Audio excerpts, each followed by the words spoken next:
मनुज देवता बने बने यह धरती स्वर्ग समा, यही संकल्प हमारा, यही संकल्प हमारा। विचार क्रांति अभियान इसी को कहते युग निर्माण, यही संकल्प हमारा, यही संकल्प हमारा।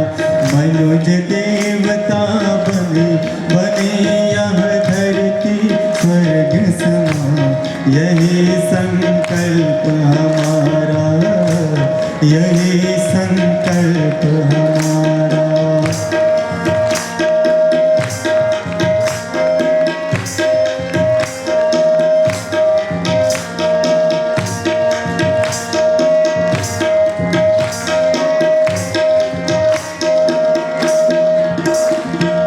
द्वेष दंभ छल मिटे यहाँ पर, ना कोई भ्रष्टाचारी हो। द्वेष दंभ छल मिटे यहाँ पर, ना कोई भ्रष्टाचारी हो। सभी सुखी हो, सबका हित हो, जन जन पर उपकारी हो। सभी सुखी हो, सबका हित हो, जन जन पर उपकारी हो। मिलजुल कर सब रहे प्रेम से, मिलजुल कर सब रहे प्रेम से, दे सबको सम्मान, यही संकल्प हमारा, यही संकल्प हमारा। मनुज देवता बने बने यह धरती स्वर्ग समा, यही संकल्प हमारा, यही संकल्प हमारा।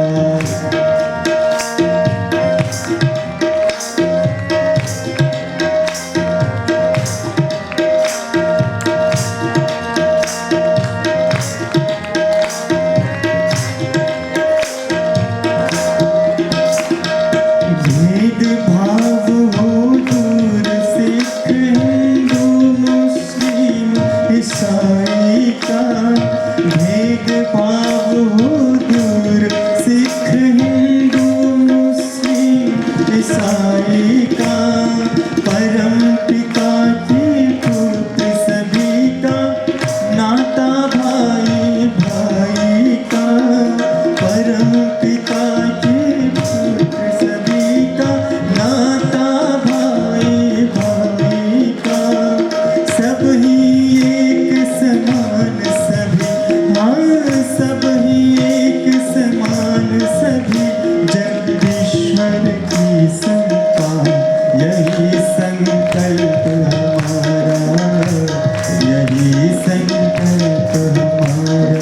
मनुज देवता बने बने यह धरती स्वर्ग समा, यही संकल्प हमारा, यही संकल्प हमारा। विचार क्रांति अभियान इसी को कहते युग निर्माण, यही संकल्प हमारा, यही संकल्प हमारा, यही संकल्प हमारा, यही संकल्प हमारा। धन्यवाद भाई। मैं आपको बता दूं, इस हमारे बीच में यहाँ पर हमारे चंद्रपुर महानगर पालिका की अध्यक्षा, चंद्रपुर के प्रथम नागरिक श्री अंजलि दाई धोटेकर भी यहाँ पर उपस्थित हैं। मैं धन्यवाद भाई। मानव दिखाई तो देते हैं, किंतु हम क्या सचमुच मानवतावादी प्रकट तो करते हैं, परंतु क्या हमारा आंतरिक रूप भी वैसा होता है? क्या हम जैसे बाहर से खुद दिखाई देते हैं वैसे हम भीतर से हैं? शायद नहीं। हमारी व्यक्तिगत, पारिवारिक और वर्तमान में समाज की सारी समस्याओं का एकमात्र कारण भी शायद हमारा दोहरा चरित्र ही है। हम अपनी इन समस्याओं से कैसे निजात पाएं, कैसे हम भीतर बाहर से एक रूप हो पाएं, हमारा उत्कर्ष कैसे हो, इन सब पर अत्यंत प्रेरक मार्गदर्शन के लिए अब मैं हमारे परम आदरणीय डॉक्टर चिन्मय पेंडा जी भाई साहब को सम्मानपूर्वक आमंत्रित करता हूं। लेकिन उससे पहले चिन्मय पंडित जी भाई साहब का यहाँ पर परिचय तो मैं दे चुका हूँ, लेकिन सुधीर भाव यहाँ पर अभी बाद में उपस्थित हुए हैं, इसलिए उनके लिए और बाकी हमारे और भी श्रोतागण यहाँ पर बाद में उपस्थित हैं, इसलिए मैं 2 लाइन में थोड़ा सा कुछ कहना चाहता हूँ चिन्मय पंडित जी भाई साहब का। चिन्मय पंडित जी भाई साहब नियामक मंडल के आप सदस्य हैं, भारत सरकार के आयुष मंत्रालय के आप विशेष सलाहकार हैं, global convent of lease GCR के आप संचालक हैं, और खास बात यह है कि आपका ये पद पूरे विश्व में 5 सदस्यों में से एक है। अंतर्राष्ट्रीय स्तर पर प्रतिष्ठित संस्थान टेम्पल्टन पुरस्कार समिति के भी आप एक सदस्य के रूप में वहां पर समूह के सदस्य हैं। इसके अलावा आपने संयुक्त राष्ट्र सुरक्षा परिषद की जॉर्डन में ली गई परिषद की 11वीं विशेष सभा में भारत का प्रतिनिधित्व किया है। इसके अलावा और भी कई आपके कार्य के बारे में जानकारी, लेकिन एक और बता दूं मैं आपको कि आप ब्रिटेन के हाउस ऑफ लॉर्ड्स में और कैम्ब्रिज विश्वविद्यालय में विशेष आमंत्रण पर उद्बोधन दे चुके हैं। इसके अलावा शिकागो के लैंग्वेज प्लेस में भारतीय प्रौद्योगिकी संस्थान IIT, भारतीय प्रबंध संस्थान IIM, इंडियन मेडिकल एसोसिएशन की केंद्रीय सभा में, भाभा परमाणु अनुसंधान केंद्र, बार्क में, न्यूक्लियर फ्यूल कॉर्पोरेशन NFC में, नेशनल फर्टिलाइजर लिमिटेड NFC और भेल में, DRDO में, देश के विभिन्न राष्ट्रीय और अंतर्राष्ट्रीय विश्वविद्यालयों में, देश विदेश के अनेक संस्थाओं में आप विशेष आमंत्रण पर अनेकों लेक्चर दे चुके हैं। ऐसे महान व्यक्ति इस समय हमारे बीच उपस्थित हैं। आइए हम सब उनके श्रीमुख से सुनते हैं ह्यूमन एक्सेलेंसी विषय। भारत माता की जय, परम पूज्य गुरुदेव की जय। धन्यवाद भाई साहब। मित्रों, अपनों के बीच परिचय की आवश्यकता नहीं है। मैं गायत्री परिवार के कार्यकर्ता के रूप में और आप में से बहुतों के एक छोटे या बड़े भाई के रूप में यहाँ पर उपस्थित हूँ। तो आप सभी को और चंद्रपुर के सभी निवासियों को नमन करते हुए, उस शक्ति को याद करते हुए जिनके कारण हम लोगों के जीवन में सारी की सारी सुखद संभावनाएं और उपलब्धियां जुड़ पाती हैं, परम पूज्य गुरुदेव परम वंदनीय माता जी, इस भाव के साथ कि उनका आशीर्वाद, उनका अनुग्रह, उनकी अनुकंपा हमारे जीवन के प्रत्येक आयाम पीछे के उद्देश्य के विषय में कहना चाहता हूँ, क्योंकि कहते कहते इंसान को आदत पड़ जाती है और पीछे के मर्म को हम लोग भूल जाते हैं। पीछे का उद्देश्य, पीछे की जो भावना है, पीछे का जो प्राण है, पीछे की जो उत्कृष्ट चिंतन की परंपरा है, वो कहीं हमारी दृष्टि से ओझल न हो जाए। इस भाव के साथ एक बार हम लोग गायत्री मंत्र को कहें और इस सोच के साथ कहें कि ये जो मनुष्य का जीवन परमात्मा ने हमें दिया एक यात्रा के समान है, एक जर्नी के समान है। एक ऐसी यात्रा है दोस्तों जिसकी शुरुआत चाहे कहीं से भी हो, पर इसका अंत 2 ही संभावनाओं के साथ होता है। या तो जाते जाते इंसान के मन में गर्व होता है कि जो अवसर मिला उसे हम लोग सौभाग्य में बदल सके, या जाते जाते इंसान के हृदय में क्षोभ होता है, ग्लानि होती है, गिल्ट होती है, पीड़ा होती है, दंश होता है, दर्द होता है कि जो मिला था उसके साथ हम लोग कुछ अच्छा न कर सके। तो मन में ये भाव रहे जाते जाते कि जो मिला उसको हम लोग अच्छे में बदल सके, और ये बदलने के लिए निर्भर ये इस बात पर करता है कि हम अपने जीवन में चाहते क्या है। यदि हमारी चाहत अच्छाई की है दोस्तों, तो ज़रूरी हो जाता है कि हम अच्छाई के साथ जुड़ें। आदमी यदि अपने आप को उन्नति के मार्ग पर लेकर के बढ़ना चाहता है तो ये आवश्यक है कि हम उसी पथ का चयन करें जो हमें श्रेष्ठता की ओर, उत्कृष्टता की ओर लेकर के जाते हैं। यदि घर के अंदर बत्ती को जलाना है तो तार ट्रांसफार्मर से जोड़ने होते हैं। वैसे यदि इंसान को अपने जीवन में देवत्व को और दिव्यता को लेकर के आना है तो अपने जीवन के तारों को भगवान के साथ जोड़ना होता है। 3 तरह के संबंध शास्त्र कहते हैं। एक तो वो हैं जो रक्त के संबंध हैं, खून के रिश्ते हैं, माता पिता का, पिता पुत्र का, भाई बहन का। ये जो रिश्ता है ये खून का रिश्ता है। जैसे और जब तक ये शरीर है तब तक ये संबंध है, फिर छूट जाते हैं। दूसरे संबंध जो इससे ऊपर उठ करके है वो मन के रिश्ते हैं, जहाँ पर आदमी का दिल जुड़ जाता है, भावनाएं जुड़ जाती हैं, मन विचार जुड़ जाते हैं। दोस्तों के संबंध हैं, पति पत्नी के संबंध हैं। ये जो संबंध हैं ये मन के रिश्ते हैं। और इससे ऊपर उठ करके एक और रिश्ता है जो भक्त और भगवान का, गुरु और शिष्य का संबंध है, जहाँ पर आत्मा की डोर जुड़ती है। और आत्मा की डोर वहीं पर जुड़ती है जहाँ पर आदमी की भावनाएं जुड़ती हैं। और मंत्र वहीं पर प्रभावी होते हैं जहाँ पर आदमी दिल से कह पाता है। दिल से कहें तो फिर हर शब्द मंत्र बन जाता है, और दिल से न कहें तो फिर मंत्र भी शब्द बन करके रह जाते हैं। दिल से आप कहोगे तो जो भी आप कहोगे वो मंत्र बन जाएगा। एक छोटे बच्चे की कहानी आती है कि वो भगवान की मूर्ति के आगे खड़े होकर और बहुत देर से भगवान से कुछ कह रहा था। पुजारी को बड़ा आश्चर्य हुआ, पुजारी को लगा कि क्या बातें कर रहा है। तो पुजारी ने उस छोटे से बच्चे को बुलाया, बोला बेटा तुम भगवान से क्या कह रहे थे? तो छोटा सा बच्चा बोला कि मैं बहुत कुछ तो नहीं जानता, प्रार्थना करना मुझे नहीं आता, बस ABCD बोल रहा था। और भगवान से कह रहा था कि आप तो सब कुछ जानते हैं, आप प्रार्थना खुद ही बना दो।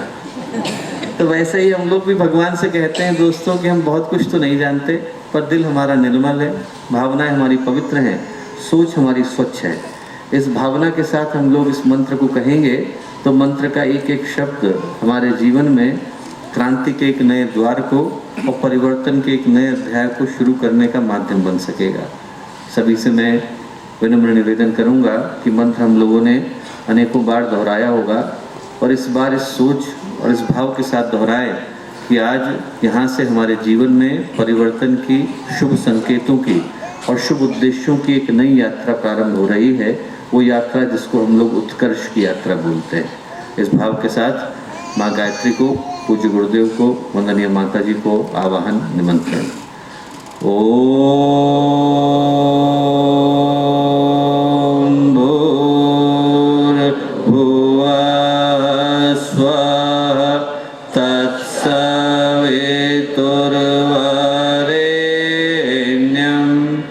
भर्गो देवस्य धीमहि धियो यो नः प्रचोदयात्।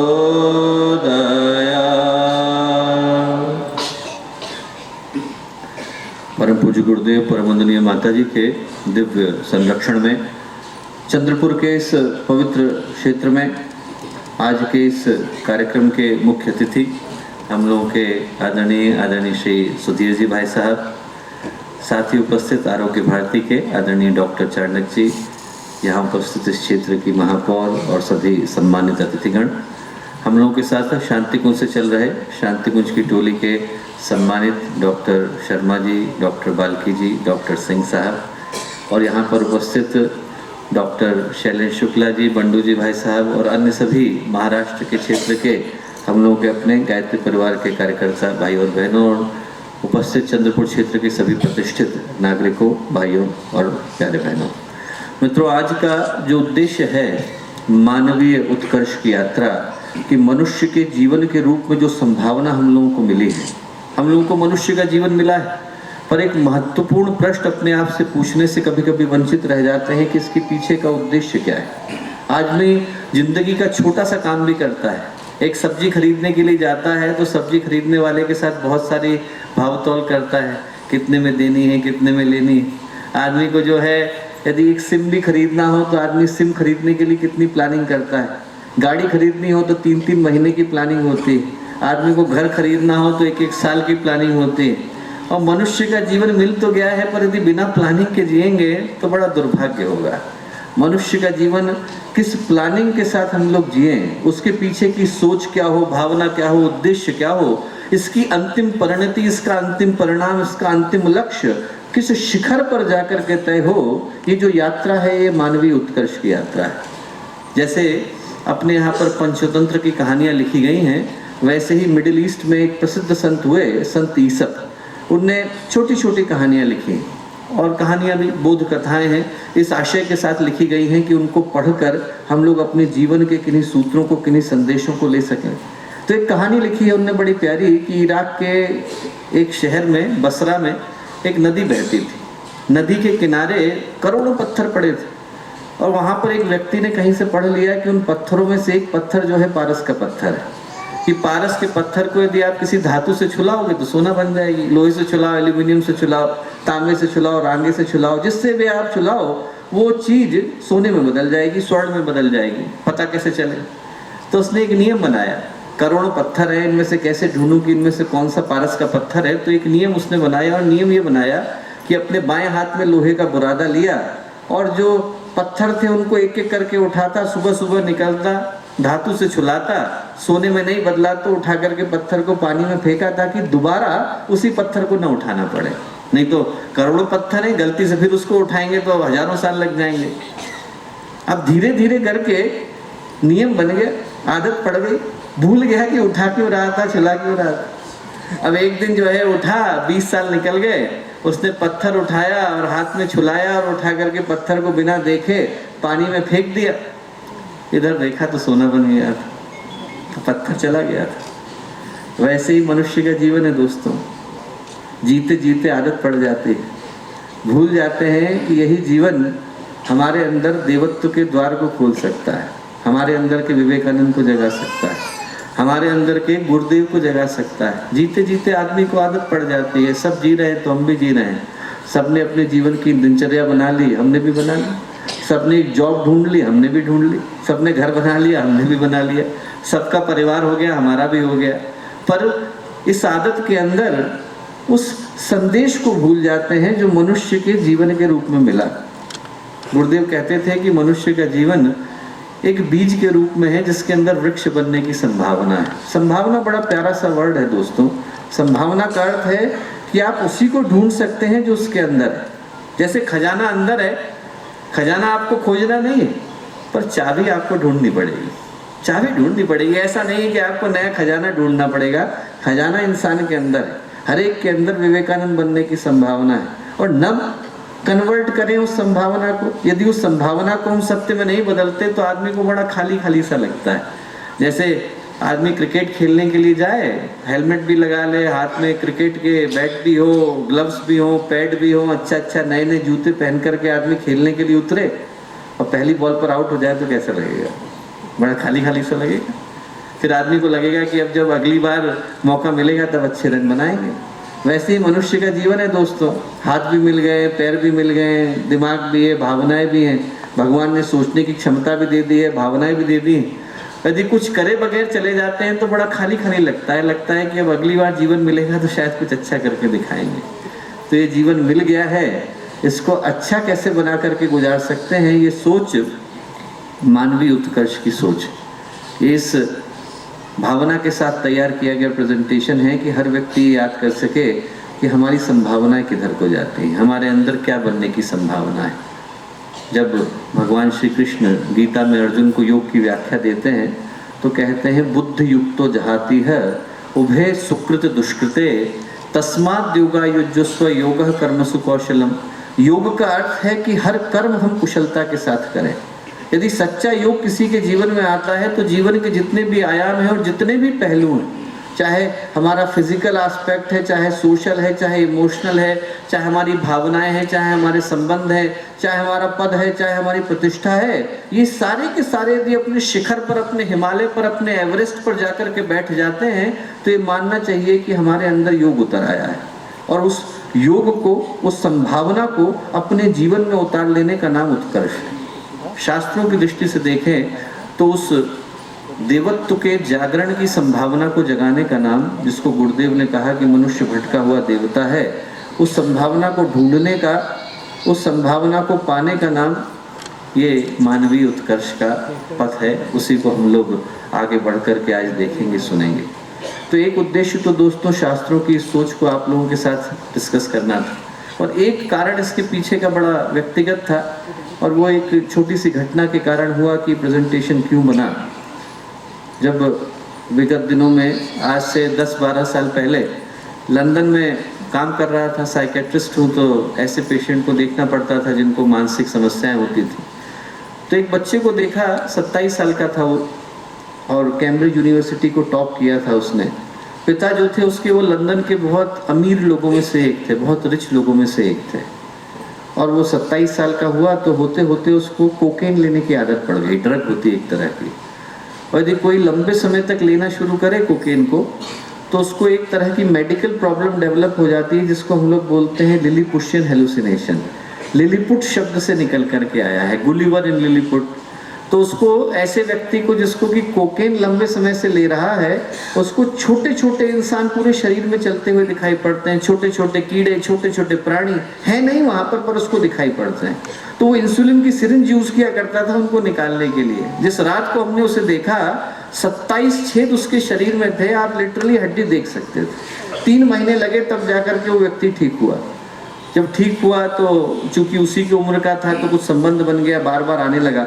तो एक दिन जब वो साथ बैठा था तो उससे ऐसे ही प्रश्न पूछा, और प्रश्न ये पूछा कि एक बात बताओ, आप गुस्सा किससे हो? ये अपना गुस्सा जो आप शरीर पर निकाल रहे हो वो किसके प्रति निकाल रहे हो? तो बोला कि मैं अपने पिता से गुस्सा हूँ। मैंने पूछा क्यों? बोले ऐसा है कि आप एक सामान्य व्यक्ति के विषय में सोचो। सामान्य व्यक्ति जो है अपनी जिंदगी में कुछ पाने की दौड़ में लगा हुआ है। 18 साल का हुआ तो उसको रिश्ता चाहिए, उससे थोड़ा बड़ा हुआ तो घर चाहिए, थोड़ा बड़ा हुआ तो जॉब चाहिए। बोले मैं 16 साल का था तो फरारी मिल गई, 18 साल का हुआ तो हेलीकॉप्टर मिल गया। ऊपर जाने की यात्रा तो थी नहीं, पर नीचे गिरने की पर्याप्त संभावना थी। तो जिंदगी जो है भटक गई और आदतें बिगड़ गई, उधर चला गया ड्रग्स की तरफ। मैंने कहा कि आपके पिता इसके लिए जिम्मेवार हो भी सकते हैं, नहीं भी हो सकते हैं। उनकी इच्छा थोड़ी थी कि वो आपके जीवन को बर्बाद करें, उनने तो अच्छा ही सोचा था। पर यदि आप ये सोचते भी हो कि आपके पिता जिम्मेवार हैं, तो प्रश्न ये महत्वपूर्ण हो जाता है कि जिंदगी किसकी है? जिंदगी भर तो आप अपने पिता को दोषी ठहराते हुए नहीं जियोगे, जिंदगी भर तो कंप्लेन करते हुए नहीं जियोगे। किसी न किसी को तो जीवन की रिस्पॉन्सिबिलिटी लेनी पड़ेगी। बस उसके बाद देखा नहीं। 3-4 साल के बाद उसने अफ्रीका से पत्र लिखा और कहा कि भैया आपने वो जो बात कही थी वो बड़े दिल को चुभ गई, और मैं पूरे विश्व की यात्रा पर निकल गया, भारत पहुंचा। भारत में एक छोटा सा स्थान है बस्तर, आप लोग जानते होंगे, यहाँ से ज़्यादा दूर भी नहीं है। वहाँ पहुँचा तो उसने देखा कि किसान है, कपड़े हैं नहीं, पसीने से लथपथ है, भूखा है, प्यासा है, बहुत गरीब परिवार, 3-4 बच्चे थे वहाँ, और बहुत खुश होकर के हंसी खुशी से साथ साथ बैठे एंजॉय कर रहे थे। और उन्होंने जैसे ही इसको देखा तो इसको भी बुला लिया कि तू भी हमारे साथ खाना खा ले। 2 ही रोटियां थी, उसको भी बुला लिया।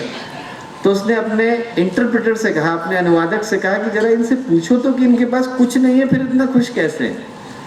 उल्टे में किसान ने उनसे पूछ लिया। किसान ने कहा कि इनसे ये तो पूछो कि इनसे किसने कह दिया कि मेरे पास कुछ नहीं है? बोले मेरे पास परिवार है। और बोले जैसे ही मैंने ये बात सुनी, पहली चीज़ ये करी कि मैंने लंदन की फ्लाइट पकड़ी, लंदन पहुंचा और वहां पहुंच करके अपने पिता को गले लगाया। बोले हम दोनों फूट फूट करके रोए, 4 घंटे तक दोनों की आंख से आंसू बह रहे। बोले पहली बार मैंने जाना कि जिंदगी दर्द का नाम नहीं, जिंदगी खुशी का नाम है। अंतिम लाइन उसने लिखी कि जिंदगी खुशी का नाम तो है, पर जिंदगी में खुशी पाए कैसे? दोस्तों, जिंदगी में आदमी खुशी तब पाता है जब जिंदगी में आदमी पर्पस पाता है, उद्देश्य पाता है। उद्देश्य मिल जाए तो जिंदगी की यात्रा खुशी की यात्रा बन जाती है। उद्देश्य नहीं मिलता तो आदमी के जीवन का अंतिम क्षण आ जाता है, तब तक आदमी जिंदगी को बोझ के समान ही जी रहा होता है। आज की यात्रा अपने अपने उद्देश्य को ढूंढने की यात्रा है, और ये जो यात्रा है वो बहुत छोटी सी है, बहुत बड़ा प्रेजेंटेशन नहीं है, बहुत छोटा सा है। और इसके 3 ही चरण। एक चरण महापुरुषों की दृष्टि में जो अपने जीवन को एक उद्देश्य के साथ जी करके गए, उनकी दृष्टि में जो मनुष्य का जीवन है इसका उद्देश्य क्या है। और दूसरे चरण में उस क्राइटेरिया पर, उस पैरामीटर पर हम लोग कितना खरे उतर पा रहे हैं। एक व्यक्तिगत दृष्टि से, परिवार की दृष्टि से, समाज की दृष्टि से खरे नहीं उतर पा रहे हैं तो क्या करने की आवश्यकता है। बस इतने ही 3 प्रश्नों के साथ यात्रा शुरू होगी। और मैं कहूँगा कि प्रेजेंटेशन सफल तब होगा जब आप यहाँ से उत्तरों के साथ नहीं, प्रश्नों के साथ जाएं। यहाँ से निकलें तो अपने आप से पूछते हुए जाएं कि हम मनुष्य जीवन के साथ न्याय कर पा रहे हैं कि नहीं। यदि वो प्रश्न आपके हृदय में आया, जो गुरुदेव ने कहा कि हर व्यक्ति को अपने आप से पूछना चाहिए कि मैं करना क्या चाहता हूँ और भगवान कराना क्या चाहता है। यदि ये 2 प्रश्न हमारे दिल में आए तो आप समझना है कि प्रेजेंटेशन सफल हुआ। मैंने कहा कि महापुरुषों से इस यात्रा को शुरू करेंगे, और विवेकानंद से बढ़ करके श्रेष्ठतम व्यक्तित्व दूसरा नहीं हो सकता। एक छोटी सी जीवन यात्रा में वो हजारों व्यक्तियों का जीवन जी करके गए। हम लोग जानते हैं उनको उनकी प्रखरता के कारण, पर शायद उनके जीवन का जो सबसे बेहतरीन एस्पेक्ट था, पहलू था, वो उनके जीवन की संवेदना थी। दोस्तों, जा रहे थे अमेरिका को, तो शारदा माँ ने मिलने के लिए बुलाया, और शारदा माँ ने कहा, जब बुलाया तो सब्जी काट रही थी, तो उन्होंने विवेकानंद से कहा कि नरेंद्र जरा चाकू पास कर दे। तो विवेकानंद ने देखा कि चाकू रखा हुआ है, उन्हें चाकू का जो धार वाला हिस्सा था वो तो अपनी तरफ किया, मूठ शारदा माँ की तरफ देगी ताकि उनका हाथ न कट जाए। शारदा माँ सब्जी काटते काटते रुक गई, मुस्कुराई, बोली नरेंद्र यदि तेरे अंदर अभी इतनी मानवता बची है तो तू विवेकानंद बनने के लिए पैदा हुआ है। वो जो गुण था उनके अंदर का, संवेदना दोस्तों, वो उनके जीवन की असली पूंजी थी। और जब विवेकानंद 15 जनवरी 1897 को भारत लौटे तो चेन्नई में उनने भाषण दिया, और वो जो भाषण दिया उसमें एक बड़ी खूबसूरत सी बात उनने कही। उनने कहा कि दुनिया की सारी ताकतें इंसान अपने साथ लेकर के आया है, पर यदि हम ही अपने चेहरे को ढक लें और फिर शिकायत करें कि आज अंधेरा हो गया, तो इसमें कसूर सूरज का नहीं। दरवाजा बंद कर दो, लाइट ऑफ कर दो, पर्दे डाल दो, सूरज उग रहा है, सूरज की तरफ से हम लोग मुंह घुमा करके खड़े हो जाएं और फिर बड़ी शिकायत करें कि आज सवेरा क्यों नहीं हुआ, तो सूरज क्या करेगा? सूरज तो उग रहा है, हम देख नहीं रहे उस तरफ। इंसान का जीवन मिला, वैसे ही हमें संभावनाएं भी मिल गई। इंसान का जीवन मिला, उसके साथ साथ ये संभावना मिल गई कि आप चाहो तो अपने जीवन को विवेकानंद की तरह से जी सकते हो, योगी की तरह से जी सकते हो, तपस्वी की तरह से जी सकते हो, गुरुदेव की तरह से जी सकते हो, महापुरुष की तरह से जी सकते हो। न जिए तो किसी और को हम कसूरवार नहीं ठहरा सकते। वो संभावना हमारे साथ है दोस्तों। भगवान ने हम में से हर एक के अंदर अपने एक अंश को डाल करके भेजा है। उसको यदि हम नहीं सुनते, उसकी आवाज को सुनने से मना कर देते हैं, हमारे अंदर वो अंतरात्मा, हमारे अंदर वो भगवान, हमारे अंदर वो ईश्वर, हमारे अंदर वो परमात्मा हर क्षण मौजूद है। उसको यदि हम लोग सुनते नहीं, उसकी ओर ध्यान देना बंद कर देते हैं, तो कसूर भगवान का नहीं है दोस्तों, वो तो फुसफुसा रहा है। वो तो हर क्षण बता रहा है कि मैं तेरे साथ हूँ, सिर्फ हम ही उसे भूल करके बैठे हैं। वो एक प्यारी सी कथा वेदांत में आती है कि एक शेरनी थी, गर्भवती थी, शिकार करने को गई तो पीछे से तीर चला दिया। अब वो शिकारी ने जैसे ही तीर चलाया, वैसे ही शेरनी का देहांत हो गया, पर बच्चे का जन्म हो गया। और वो जो बच्चा था वो माँ के बगैर था। तो हिरणों का झुंड जा रहा था, हिरणों के झुंड ने सोचा कि इसको हम ही पाल लेंगे, दया आ गई, करुणा आ गई। हिरणों के झुंड ने पालना शुरू कर दिया। अब वो जो शेर का बच्चा था वो भूल गया कि मैं शेर हूँ, उसको लगा कि मैं हिरण हूँ, हिरण ही पाल रहे, तो हिरण लगने लगा। जैसा हिरण करते वैसे वो भी करता। बड़ा सा शेर आया एक दिन, जोर से दहाड़ा तो सारे के सारे हिरण भागे और शेर भी भागा। शेर ने कहा कि भैया हिरण भाग रहे हैं वो तो ठीक है, शेर क्यों भाग रहा है? तो उसने हिरणों को छोड़ा, उसने शेर को पकड़ा, उसने कहा कि तुम कहाँ जा रहे हो महाशय? उन्होंने कहा अरे मुझे छोड़ दो भैया, मैं तो हिरण हूँ। उन्होंने कहा नहीं तुम हिरण नहीं हो, तुम शेर हो, मेरी तरह के हो। बोले नहीं नहीं मैं तो हिरण हूँ। उसने उसको पकड़ा और नदी के किनारे ले गया। बोले झांक करके देख, तुझमें मुझमें कोई अंतर है क्या? और जैसे ही उसने झांका और इस बात को रियलाइज करा कि मैं और मेरे बगल का जो इंसान खड़ा है, प्राणी खड़ा है, इस दोनों के नाक नक्श एक जैसे हैं, बस दहाड़ वापस आ गई, शेर वापस आ गया। शेर को याद दिलाने के लिए कि वो शेर है, कभी कभी एक और शेर की आवश्यकता होती है। ये याद दिलाने के लिए कि आप सबके अंदर महामानव है, ये याद दिलाने के लिए कि आप सबके अंदर विवेकानंद बैठे हैं, ये याद दिलाने के लिए कि आप सबके अंदर गुरुदेव बैठे हैं। और ये शब्द नहीं है दोस्तों, हम में से हर एक के अंदर बैठे हैं। ये याद करने के लिए कि हमारे अंदर वो महानता की, वो महापुरुष बनने की संभावना है। महापुरुषों को धरती पर आना पड़ता है, वो आते हैं याद दिलाने के लिए कि वो संभावना हमारे अंदर है। और यही मनुष्य जीवन की खूबसूरती है दोस्तों, की दोनों तरह की संभावनाएं हमारे अंदर है। हमारे अंदर से कृष्ण निकलते हैं, राम निकलते हैं, बुद्ध निकलते हैं, महावीर निकलते हैं, गुरुदेव निकलते हैं, विवेकानंद निकलते हैं, एक से एक बढ़कर के महापुरुष निकलते हैं। और वहीं एक से एक बढ़कर के पशु प्रवृत्ति के इंसान भी निकलते हैं। दोनों तरह की संभावना हमारे पास। हमारे जीवन की एक खिड़की भगवान की ओर को खुलती है, जिधर से आप ईश्वर के दर्शन कर सकते हैं, परमात्मा के दर्शन कर सकते हैं। तो हमारे जीवन की एक खिड़की पशु होने की तरफ खुलती है। आदमी उठना शुरू करता है तो इतना उठ जाता है कि उसमें और भगवान में कोई अंतर नहीं रह जाता। कुछ लोगों से आप मिलो तो उनके पास का प्रकाश, उनके पास की पवित्रता वही एहसास कराती है। गुरुदेव थे तो हमें याद है कि गुरुदेव के समय में दूधाधारी आश्रम से इधर की तरफ आप आओ तो ऐसा लगता था किसी और लोक में प्रवेश कर गए। उन सीढ़ियों के पास से जाओ जहाँ गुरुदेव रहा करते थे तो ऐसा लगता था कोई चुंबक खींच रहा है। और उसी कक्ष के अंदर चले गए जहाँ पर गुरुदेव हैं तो ऐसा लगता था कि सूर्य के सामने आकर के खड़े हो गए। विचार गिर जाते थे, चिंताएं गिर जाती थी। आदमी को ऐसा लगता था कि अभी हम लोग भगवान के सामने खड़े हैं। और वहीं ऐसे लोगों से आप मिलो जिनकी सोच बदल गई है, चिंतन बदल गई है। लगता है कि इंसान रह भी गए कि नहीं रह गए, इनके अंदर जानवर ही तो नहीं रह गया है। दोनों तरह की संभावना है दोस्तों, हम दोनों संभावनाओं के मध्य में हैं। आप कुत्ते को देखो तो ये नहीं कह सकते कि थोड़ा ज़्यादा कुत्ता हो गया है, थोड़ा कम कुत्ता है। इंसान को कह सकते हो, किसी इंसान के अंदर थोड़ा ज़्यादा इंसानियत है, किसी के अंदर कम इंसानियत है। दोनों तरह की संभावनाओं के मध्य में ये इंसान का जीवन है। और यही बात गुरुदेव ने इन शब्दों में कही कि जो मनुष्य का जीवन है वो बी से डी तक की यात्रा है। बी का मतलब है बर्थ, डी का मतलब है डेथ। एक है जन्म, एक है मृत्यु। न तो जन्म हमारे हाथ में है, न मृत्यु हमारे हाथ में है, पर जो छूट गया वो पूरी तरह से हमारे हाथ में है। जो छूट गया उसका नाम है सी। सी का मतलब है चॉइसेस। जिस तरह की चॉइसेस हम अपने जीवन में लेते हैं दोस्तों, सही पथ की गलत पथ, अच्छा पथ की बुरा पथ, शुभ की अशुभ, पुण्य का कि पाप का, प्रकाश का कि अंधकार का, वो तय करता है कि हमारा जीवन किधर जाने वाला है। इस गाड़ी में जिसमें हम लोग बैठे हैं, इसकी चाबी हमारे पास है, स्टीयरिंग हमारे पास है, पेट्रोल हमें डलाना है, किसी और की जिम्मेवारी नहीं है। ये पथ हम ही निर्धारित करते हैं, कोई और नहीं करता। हर एक के पास ये संभावना है, हर एक के पास ये संभावना है कि जब वो चाहे तो अपने जीवन को जिधर भी चाहे उधर ले जाने के लिए स्वतंत्र है। सर एडमंड हिलेरी थे, 15 बार फेल हुए माउंट एवरेस्ट पर चढ़ते हुए।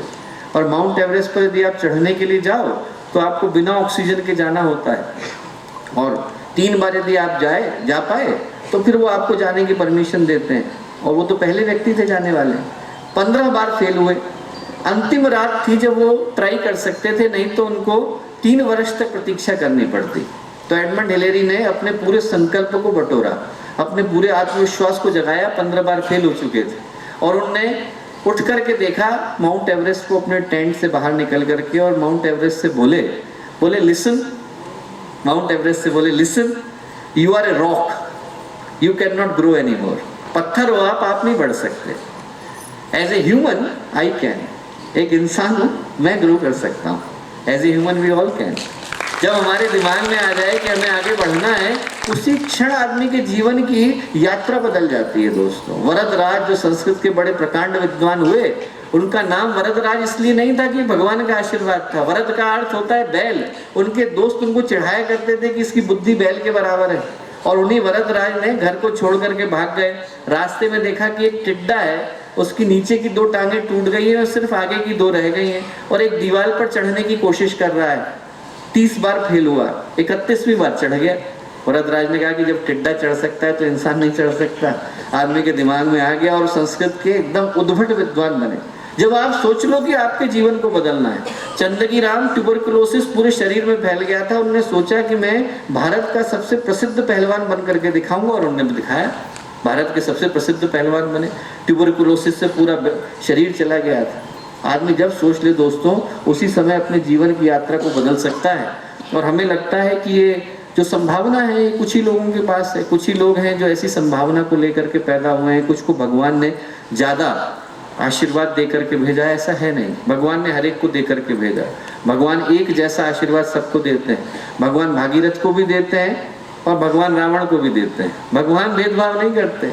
भगवान शिव ने भागीरथ को भी वही वरदान दिया जो उनने भस्मासुर को दिया, जो उनने रावण को दिया, जो उनने मेघनाथ को दिया, जो उनने कुंभकर्ण को दिया। एक ही जगह पर तीनों बैठे थे। रावण ने कुछ और मांगा, कुंभकर्ण ने कुछ और मांगा, विभीषण ने कुछ और मांगा। हम अपनी प्रवृत्ति के अनुसार तय करते हैं कि हम किधर जाना चाहते हैं। हर व्यक्ति को संभावना एक जैसी मिलती है। यही बात महर्षि अरविंद इस चिंतन में कह रहे हैं कि ऐसा कोई व्यक्ति ही नहीं है जिसके अंदर भगवान उपस्थित नहीं। ऐसा कोई नहीं। बुरे से बुरे व्यक्ति के अंदर भगवान को पाने की संभावना है। इसीलिए अंगुलीमाल भिक्षु बन जाते हैं।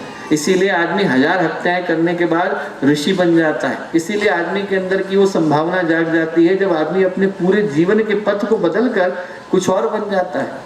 हर व्यक्ति को पता है कि दोस्तों सही क्या है, गलत क्या है, पर यदि हम गलत करें तो हम दोष किसी और को नहीं दे सकते। वो एक छोटा सा घटनाक्रम आता है कि महाभारत में विदुर जो थे उनने एक प्रश्न दुर्योधन से करा, और प्रश्न ये करा कि एक बात बताओ कि तुम और युधिष्ठिर दोनों भाई हो, और तुम दोनों के दोनों एक ही स्कूल में गए, तुम्हें पढ़ाने वाले टीचर एक ही थे, वही कृपाचार्य हैं, वही द्रोणाचार्य हैं, पढ़ाने वाले टीचर थे एक ही।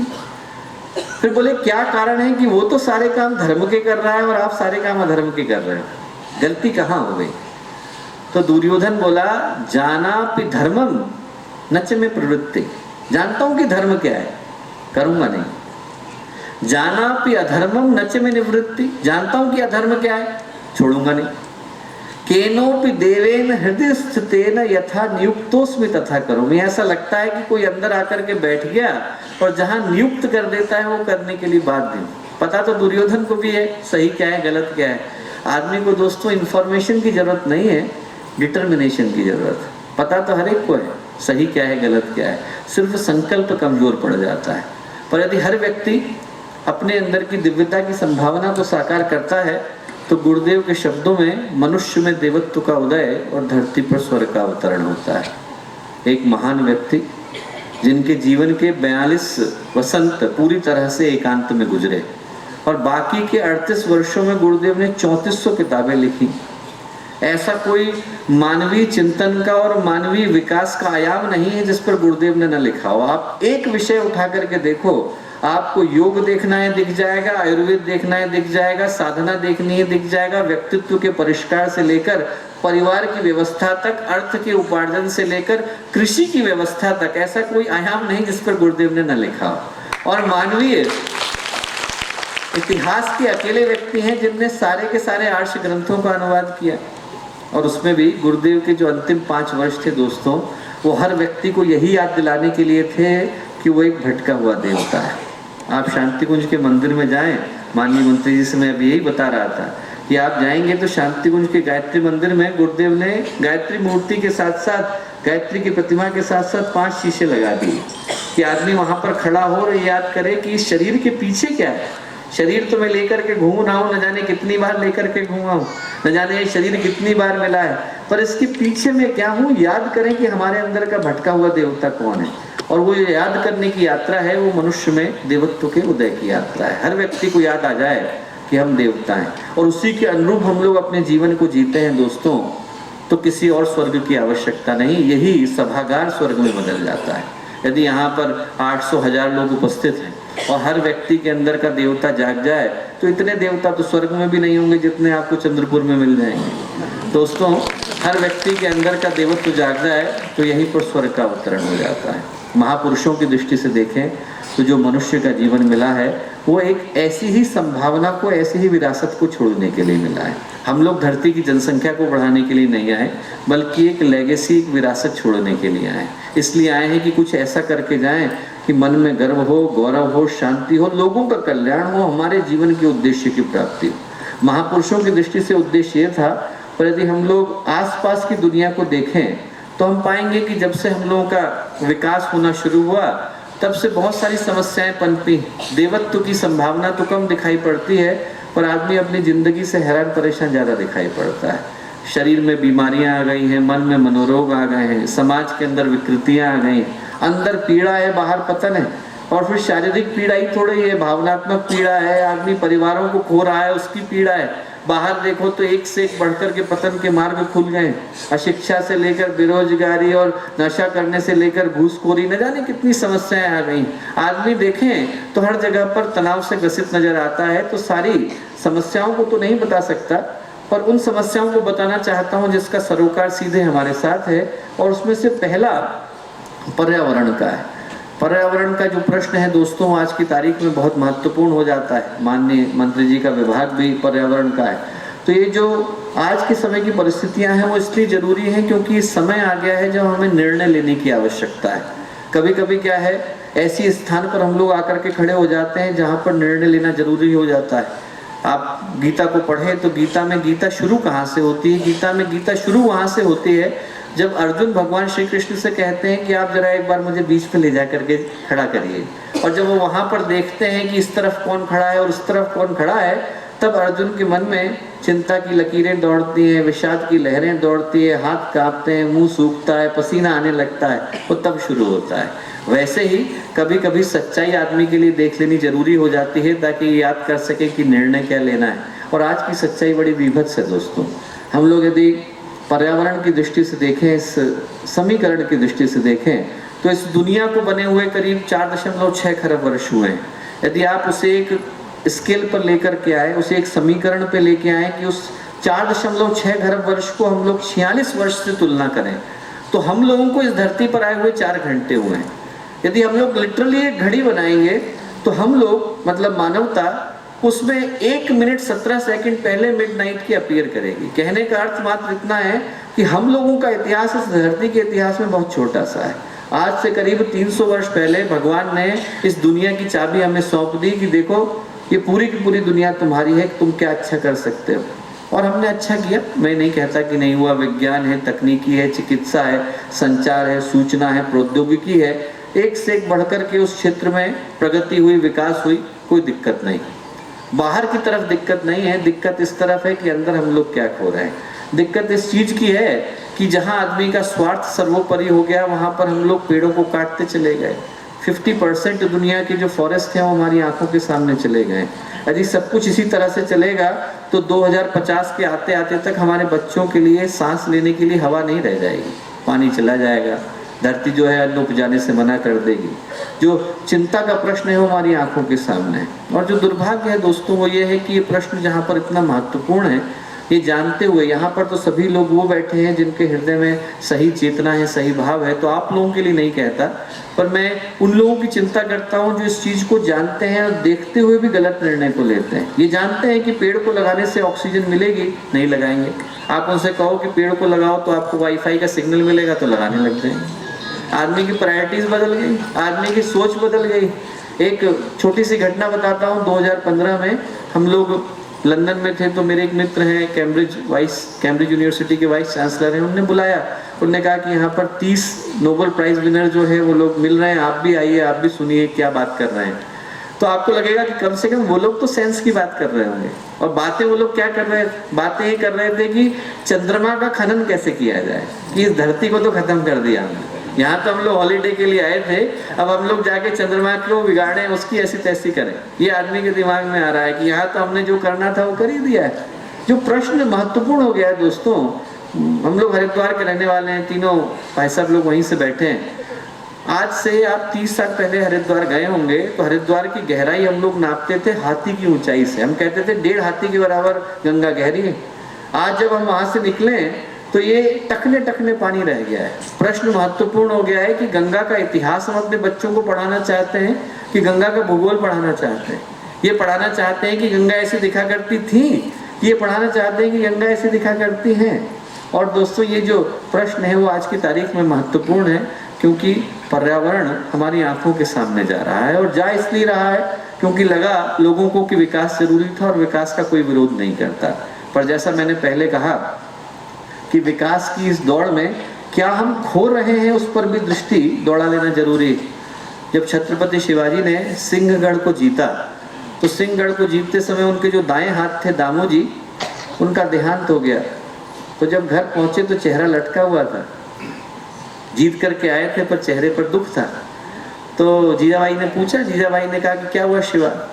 तो छत्रपति शिवाजी ने कहा, आई गढ़ आला पर सिंह गेला।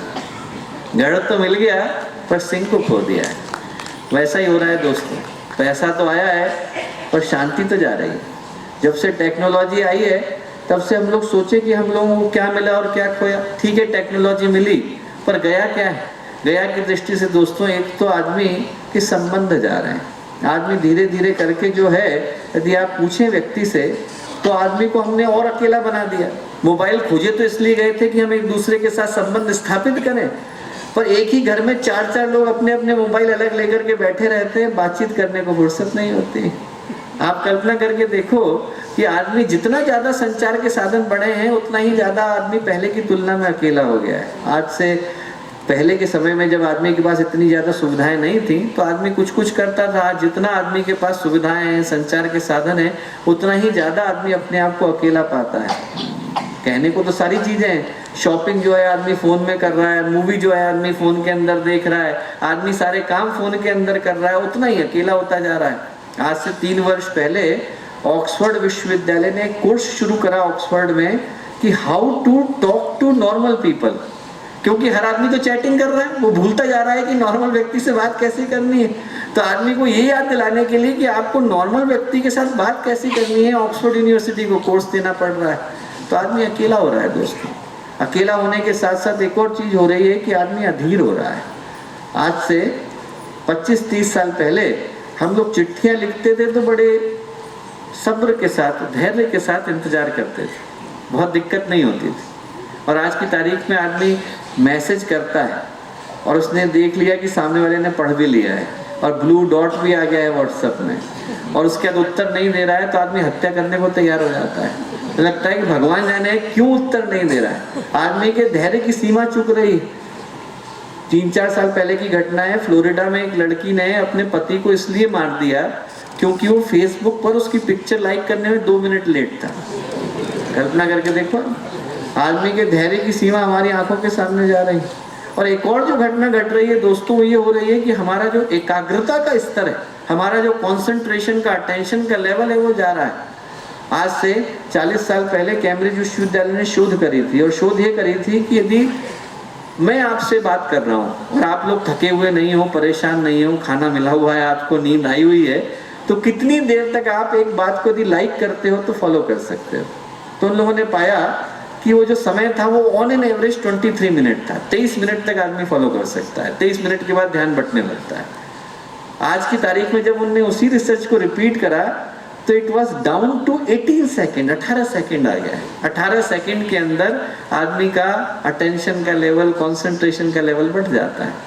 और ऐसा कुछ महत्वपूर्ण नहीं घट रहा है, आदमी अपने फोन को देख रहा है, 18 सेकंड के अंदर आदमी अपने फोन को देखने लगेगा। ऐसा नहीं कि कोई हम भारत के प्रधानमंत्री बन गए और अभी हमें न्यूक्लियर डिसआर्मामेंट के बारे में डिसीजन लेना है।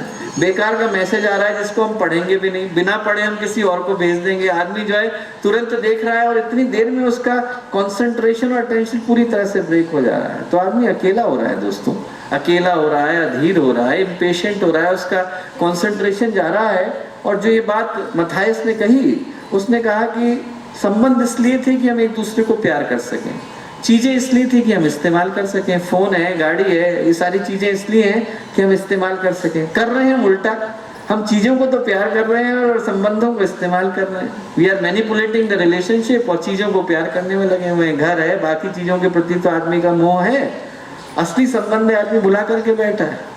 आप कल्पना करके देखो कि लोग 1.5 घंटा फेसबुक पर अपना स्टेटस अपडेट करने में लगा देते हैं, असली संबंध है आदमी बात करने को तैयार नहीं, उसको पता भी नहीं कि क्या घट रहा है। आदमी स्यूडो रिलेशनशिप पर तो अपना पूरा भरोसा जताने को तैयार है, जिस व्यक्ति से कभी मिला भी नहीं है, जिस व्यक्ति से कभी जाना भी नहीं है, आदमी वहाँ रिलेशनशिप बना लेता है, वहाँ पर अपना पैसा लुटा देता है, सब कुछ देने को तैयार हो जाता है। और एक ही घर के अंदर आदमी रह रहा है पर दूसरे व्यक्ति के कष्ट से अपरिचित होकर के रह रहा है, उसे पता भी नहीं है कि दूसरे व्यक्ति को क्या कष्ट है, क्या तकलीफ है। और आयरोनिकली हम लोग एक ऐसी दुनिया में रह रहे हैं जहाँ पर डिलीटिंग हिस्ट्री जो है वो क्रिएटिंग हिस्ट्री से ज़्यादा महत्वपूर्ण हो गई। और जो सिचुएशन है दोस्तों आज की तारीख में, जो आज की सत्यता है वो ये है कि घर तो बड़े हो गए पर परिवार विदा हो गए। पहले छोटे छोटे घरों में बड़े परिवार आराम से रह लिया करते थे, 3 कमरों का मकान हुआ करता था, 30-30 लोग रह लिया करते थे। आज की तारीख में घर बड़े, आज से 30 साल पहले पूरे घर में एक टीवी हुआ करता था, उसमें भी सब लोग आराम से सुख से देख लिया करते थे, मैच भी देख लेते थे, सीरियल भी देख लेते थे बिना लड़े, रिमोट भी नया नहीं हुआ करता था। और आज की तारीख में हर एक के पास अपना अपना टीवी है अपने अपने कमरों में, पर गुड मॉर्निंग और गुड नाइट के अलावा मिलता भी नहीं है आदमी। पूरी तरह से घर तो बड़े हुए पर आदमी के परिवार चले गए। एजुकेशन हम लोगों के पास आई है पर जो कॉमन सेंस है वो कहीं से चली गई। वो एक छोटी सी घटना आती है कि एजुकेशन का हम लोग कर क्या रहे हैं। तो एक व्यक्ति था, वो मन में तर्क करने के भाव से पुजारी जी के सामने जाके खड़ा हो गया और उनसे बोला कि एक बात बताइए पुजारी जी की सबसे बड़ा कौन है। तो पुजारी जी ने कहा कि भाई भगवान बड़ा है। बोले भगवान बड़ा है तो मंदिर में क्यों खड़ा है। उन्होंने कहा मंदिर भगवान का घर है। तो बोले मंदिर बड़ा है तो धरती पर क्यों खड़ा है। उन्होंने कहा भाई धरती सबको धारण करती है, धारती थी धरती, इसीलिए उसको हम कहते हैं। बोले धरती बड़ी है तो फिर शेष जी के ऊपर क्यों खड़ी है। अब वो तो बहस करने के उद्देश्य से आया। उन्होंने कहा शेष भगवान है। बोले शेष जी बड़े हैं तो भगवान शिव के गले में क्यों पड़े। बोले भगवान शिव है। बोले भगवान शिव बड़े हैं तो कैलाश पर क्यों खड़े हैं। बोले उनका घर है।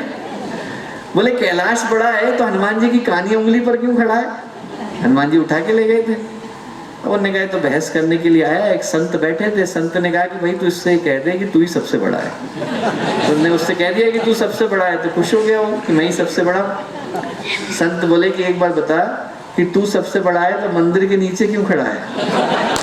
तो वैसे ही है दोस्त, घूम फिर करके तर्क को आप किधर से भी देख लो। एजुकेशन तो है पर आदमी कॉमन सेंस बुला करके बैठा है। पहले की तुलना में बेहतर मेडिसिन है, बेहतर डॉक्टर हैं, बेहतर सर्जरीज हैं, पर आदमी की अपनी हेल्थ कमज़ोर हो गई।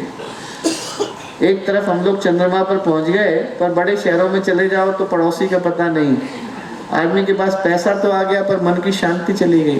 वो एक घटना सुना रहा था कि कुछ वर्ष पहले हम लोग बॉम्बे में थे, तो एक भैया आए और बहुत ज़ोर से रोने लग गए। बोले भैया इस बार बहुत नुकसान हो गया बिजनेस में। तो मैंने पूछा कितना हो गया? बोले 1 करोड़ का हो गया। तो मैंने कहा आप चिंता मत करो, रिकवर हो जाएगा। तो उनकी पत्नी बोली आप इनकी बात मत सुनो, ये 15 करोड़ का फ़ायदा सोच करके बैठे थे पर 14 करोड़ का फ़ायदा हुआ है। तो एक्चुअल में तो फ़ायदा हुआ है, पर क्या है आदमी मन में सोच करके बैठा था कि 15 करोड़ का फ़ायदा होगा, तो 14 करोड़ का फ़ायदा 1 करोड़ का नुकसान लग रहा है। तो आदमी के पास पैसा तो है पर मन की शांति चली गई। आदमी के पास नॉलेज तो है दोस्तों, पर विजडम चली गई। और जो सबसे दुखद हुआ कि हम लोग जनसंख्या की दृष्टि से बढ़ गए हैं पर मानवता की दृष्टि से कमज़ोर हो गए हैं।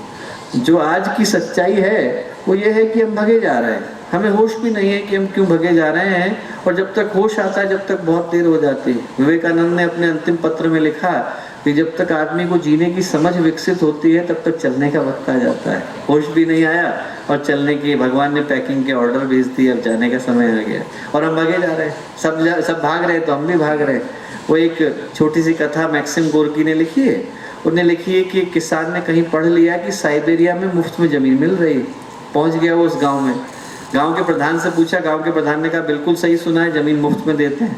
बोले क्या करना पड़ेगा? बोले कुछ नहीं करना पड़ेगा, 4 झंडियाँ ले लो आप, सुबह का सूरज निकलेगा आप भागना, जितना आप नॉर्थ में पहुंच जाओ गाड़ देना, ईस्ट में भागना गाड़ देना, वेस्ट में भागना गाड़ देना। और बोले साउथ में तो हम लोग खड़े, आप आ जाओगे यहाँ, हम तुम्हारी प्रतीक्षा कर रहे हैं। तो बोले कोई जीता नहीं आज तक? बोले नहीं। बोले क्यों? बोले कल भागो पता चलेगा। अच्छा ठीक है। अब अगले दिन उसने सुबह सुबह लेकर के भागना शुरू करा, पैकिंग वैकिंग कर ली, खाना वाना बांध लिया, पानी वानी ले लिया, भागना शुरू करा। भागना शुरू करा तो लालच ने बढ़ना शुरू करा। उसको लगा ये जितनी जमीन दिख रही है सब मेरी है, जितनी दिख रही है मेरी है।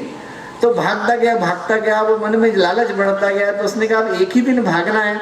उसने अपने कपड़े उतार दिए। उसने कहा एक दिन बिना कपड़ों के भागेंगे तो क्या दिक्कत है।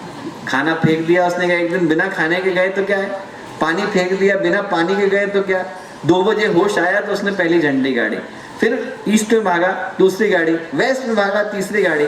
अब उसके बाद जो है एकदम शरीर से प्राण, खाना मिला नहीं था, पानी था नहीं, शरीर से प्राण जा रहे हैं, धीरे धीरे करके चुक रहे हैं, सूरज डूब रहा है।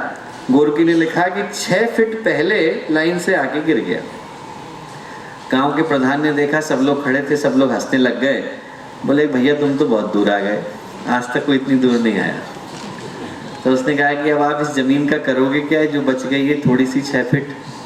उसने कहा इसमें तुम्हें दफनाएंगे, आदमी को इसके अलावा और ज़मीन की आवश्यकता नहीं होती, इतनी तुम लेकर के जाओ। भगा जा रहा है दोस्तों, और हमें पता भी नहीं चलता, हम कभी इस दौड़ का हिस्सा हो जाते हैं। सामने वाले ने iPhone 8 खरीदा, हमको लगता है हमें फ़ोन 8 प्लस की ज़रूरत। सामने वाले ने BMW खरीदी, हमें लगता है हमें मर्सिडीज़ की ज़रूरत। सामने वाले ने 3 मंजिल का मकान बनाया, हमें लगता है हमारे को 4 मंजिल चाहिए।